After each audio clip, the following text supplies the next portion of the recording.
अगर आप यूपीआई का इस्तेमाल करते हैं तो 1 अप्रैल 2025 की डेट आप नोट कर लीजिए, क्योंकि इस डेट से आपका यूपीआई अकाउंट बंद हो सकता है। आप भले ही गूगल पे, फोन पे और पेटीएम जैसी पॉपुलर सर्विसेज का यूज करते हो या फिर किसी दूसरे पेमेंट्स ऐप का इस्तेमाल करते हो, आपका यूपीआई अकाउंट सस्पेंड हो सकता है। दरअसल यूपीआई का मैनेजमेंट देखने वाली संस्था national payments corporation of India यानी कि एनपीसीआई ने बैंक्स और ऐप से 31 मार्च तक कई नंबर्स को हटाने के निर्देश दिए हैं। क्या है पूरी डिटेल्स? क्या आपका नंबर भी इसमें शामिल है? क्या आपका भी डिजिटल पेमेंट का ऐप बंद हो सकता है? चलिए वीडियो में जानेंगे। तो डिजिटल पेमेंट्स को और भी ज्यादा इम्पैक्टफुल, सिक्योर बनाने के लिए एनपीसीआई ने एक नया फैसला लिया है। एनपीसीआई ने बैंक और यूपीआई सर्विस प्रोवाइडर्स को ये इंस्ट्रक्शंस दिए हैं कि 1 अप्रैल 2025 से वो उन सभी नंबर्स को हटा दे जो या तो बंद हो चुके हैं या फिर किसी और को अलॉट हो चुके हैं। अब जानने वाली बात ये है कि इन रूल्स की जरूरत क्यों पड़ी। तो दरअसल कई ऐसे लोग हैं जिन्होंने बैंक अकाउंट खुलवाते समय जो मोबाइल नंबर दिया है वो या तो बंद हो गया है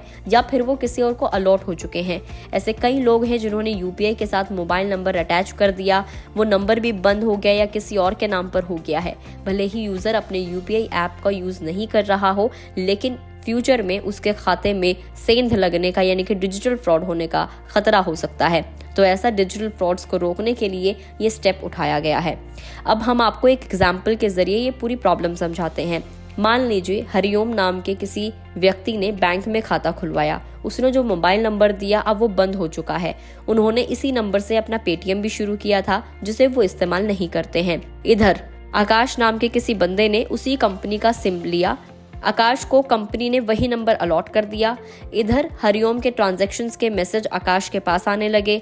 हरिओम ने लोन भी लिया था, उसकी रिकवरी के फोन भी आकाश के पास आने लगे। बैंक के फोन भी उन्हीं के पास आते हैं। आकाश ने ऐसा कुछ नहीं किया जिससे हरिओम को नुकसान पहुंचे, पर उनकी जगह कोई और होता तो फाइनेंशियल फ्रॉड हो सकता था। ऐसे ही फ्रॉड से बचने के लिए ये रूल्स को बनाया गया है। रूल्स क्या हैं? एनपीसीआई की 16 जुलाई 2024 को एक मीटिंग में यह तय हुआ था कि बैंक और पेमेंट सर्विस प्रोवाइडर्स को एक नियम अंतराल पर सिस्टम को अपडेट करना होगा। 1 अप्रैल से बैंक और पेमेंट सर्विस प्रोवाइडर्स को मंथली रिपोर्ट एनपीसीआई को देनी होगी, जिसमें ये बताना होगा हर महीने एक्टिव यूपीआई यूजर्स की संख्या कितनी है। अपडेटेड मोबाइल नंबर्स के जरिए किए गए ट्रांजैक्शन की इन्फॉर्मेशन भी देनी होगी।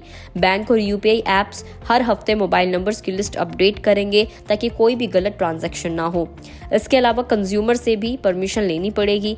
बैंक या payment service providers mobile number तभी अपडेट करेंगे जब कंज्यूमर्स की सहमति होगी। ऐप के जरिए कंज्यूमर से इस बाबत परमिशन ली जाएगी और अगर कोई कंज्यूमर सहमति नहीं देता है तो उस नंबर को अपडेट नहीं किया जाएगा और उस नंबर पर कोई भी बैंकिंग ट्रांजैक्शन या यूपीआई ट्रांजैक्शन नहीं होगा। अब ये भी जान लेते हैं कि कितने दिन में मोबाइल नंबर किसी दूसरे पर्सन का हो जाता है।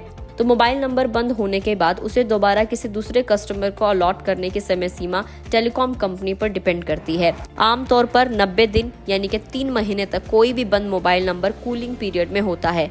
इस दौरान वो किसी दूसरे कस्टमर को जारी नहीं किया जाता। हालांकि कुछ मामलों में ये पीरियड 6 महीने यानी कि 180 डेज तक भी हो सकता है, खासकर जब टेलीकॉम ऑपरेटर्स के पास इनफ नए नंबर अवेलेबल हो। अगर कोई पर्सन अपना नंबर बंद कर चुका है और दोबारा उसे पाना चाहता है तो उसे उस कूलिंग पीरियड के दौरान टेलीकॉम ऑपरेटर से कांटेक्ट करना होगा और अगर ऐसा नहीं होता है तो वो नंबर किसी और को अलॉट कर दिया जाएगा। अब ऐसे में कंज्यूमर्स के लिए क्या सुझाव है? तो देखिए, आपको अपना मोबाइल नंबर अपडेट करते रहना है। अगर आपने मोबाइल नंबर बदला है तो बैंक और यूपीआई एप्स में आपको उसे अपडेट करना है। जो नंबर बैंक या यूपीआई से जुड़े हैं उनको एक्टिव आपको रखना है। अपने मोबाइल नंबर पर कोई भी ट्रांजैक्शन की कोई संदिग्ध एक्टिविटी अगर आपको दिखाई देती है तो आप इसके बारे में शिकायत जरूर दर्ज करें। और ऐसे में अगर आपका नंबर अब 90 दिनों से इनएक्टिव पड़ा हुआ है तो आप उसको एक्टिव करा ले। यूपीआई आईडी को कोई ना कोई ट्रांजैक्शन करके 1 रुपए 2 रुपए ट्रांजैक्शन करके उसको एक्टिव करा ले।